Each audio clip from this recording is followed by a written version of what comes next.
Tōkon Fighting Souls! We've got a high-profile match coming up. The heat's rising and sparks are about to fly.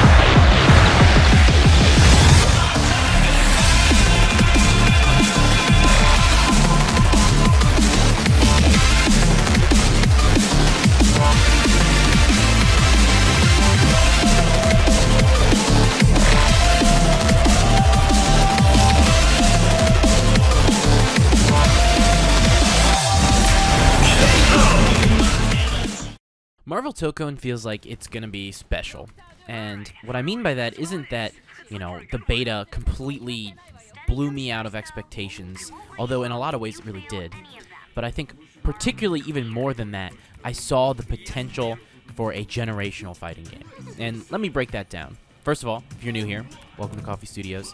I like to create videos where I talk about stuff, and I was blessed enough to get a invite code to play Marvel Tōkon Fighting Souls early in the beta, which was very nice, and I was very honored to get a chance to play it, despite the fact that even though I do play fighting games, I'm not that good at them. I have a lot of friends who play fighters, and I enjoy playing them with them, but they've never been exactly my expertise. But I must admit, I am particularly excited for Tōkon, and I think one of the big reasons for that is Marvel vs. Capcom 3. I played that a lot as a kid, like probably too much, but even though I was never very good at it, I always loved the game, and it was very fun to just get in, play with weird different team combinations and dive into, matches online or with my friends and just be like, today we're doing Dante, Deadpool, and Wolverine, and we're gonna have fun with that, right?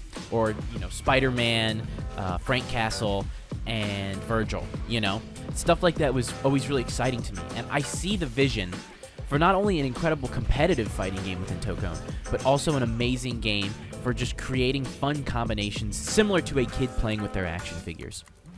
Tōkon is very flashy right from the get-go, which I think is something that's fantastic for either new players to fighting games or beginners or people who play fighters but aren't as experienced, a la myself. What I mean by that is a sense of, when you play Dragon Ball FighterZ, which I think is a great, contrast for this game, because it's made by ArcSys, and it's trying to go for a similar thing. You have your auto combos, right?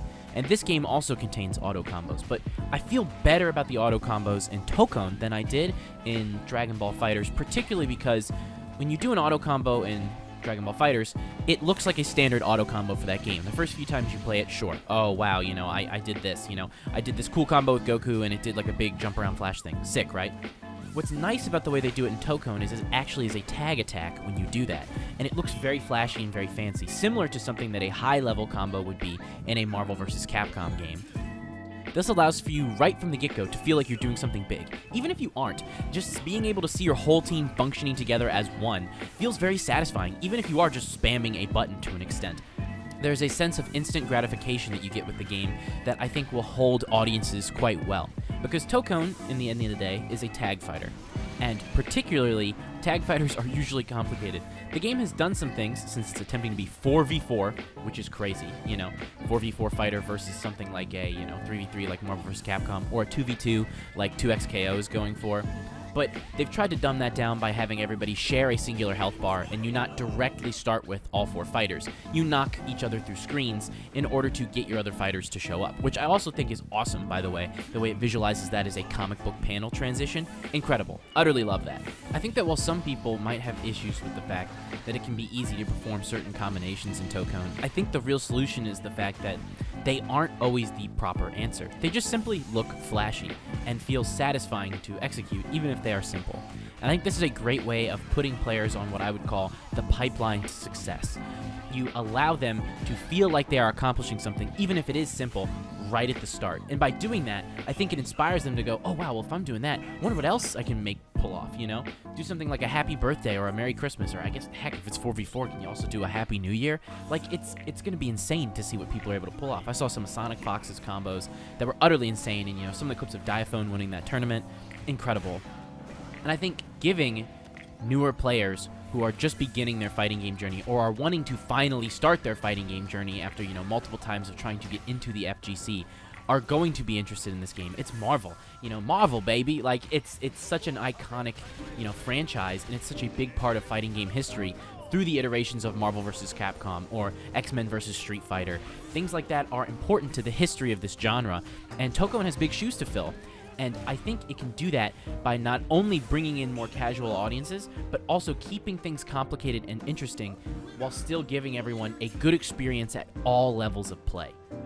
A lot of fighters struggle to allow that early level of play to feel satisfying. It will simply just be overwhelming to the new players. Things like Guilty Gear, for example. I love Guilty Gear. I'm super happy that Lucy's in the game. I've been playing it. It's been really fun. But that game is not particularly welcoming to new players. It'll beat your ass pretty quickly. And that can feel tough. It can feel shitty to want to jump in and experience something you're excited about, like Lucy from Cyberpunk Edgerunners in Guilty Gear Strive, only to realize, oh, hey, I'm really terrible at this. And it will cause people to, maybe not want to make that jump. They'll just go, maybe this just isn't for me, I like Lucy, but, I'll just have to find some other way to do it. I think that sucks, and I think games need to have good tutorials. They need to have good examples of a training mode that can allow people to get in and see what they need to be doing, even at a basic level. Tekken 8 is a great example of this. I recently got back into fighters because of Tekken 8. I'll grant it, I haven't been playing it as much as I used to because of the recent updates, unfortunately.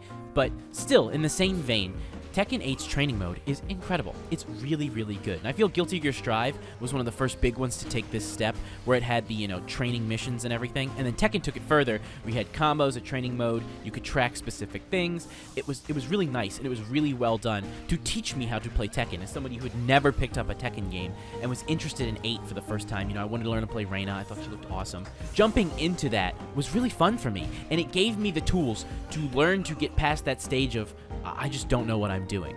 And I think that's what's important. This game has the potential, if it can give the player those right tools, to not only teach them right from the get-go what to do. There is a little bit of a tutorial the beta gives you, but I'm not sure if it's enough to really teach someone how to play the game. It shows you what you can do, not how to use it, if that makes sense. And I think if they can add that how to use it, along with the fact that you can pull off flashy, exciting, fun moves right from the get-go, this game has the potential to storm through the competition. No pun intended. But if we're going to talk about Storm, we might as well talk about the roster and the characters that are in the beta. Currently, the only ones you can play in the beta are Iron Man, Star-Lord, Storm, Miss Marvel, Doctor Doom, Captain America. Of these characters, you'll pick like a leader to an extent, your initial first character who you'll always play. I went with Doctor Doom personally, and my standard team was Doctor Doom with Miss Marvel at the start, and then I would bring in Star-Lord and Iron Man. I had the chance to play Storm and Captain America as well, but at the end of the day, I decided those four were my favorites, and so I kind of mostly stuck with them for the beta. So I don't have a lot of experience with Cap or Storm, although I can say both of them are also quite fun. But I really loved the team I had come up with. I loved the idea of switching between Doctor Doom and Miss Marvel, which is such an innately silly combination, and then, being able to bring in like Star-Lord and sort of, have this like ranged battle that you can then get up close and do some crazy combo, or Iron Man to help zone them out a little bit and then, dive in and go crazy.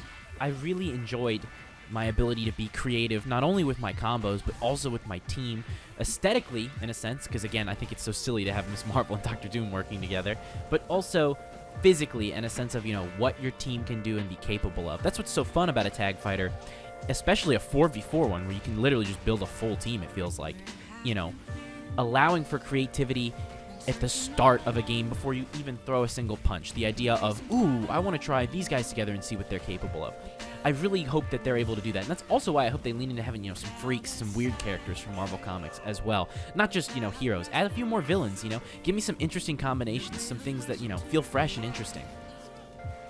Let me combine the Rogues Gallery with the hero. Let me have, the Fantastic Four, but I throw in a Doctor Doom or something like that, right? Spider-Man, but he can fight with, like, Mr. Negative, for example. That would be awesome. I would absolutely love that.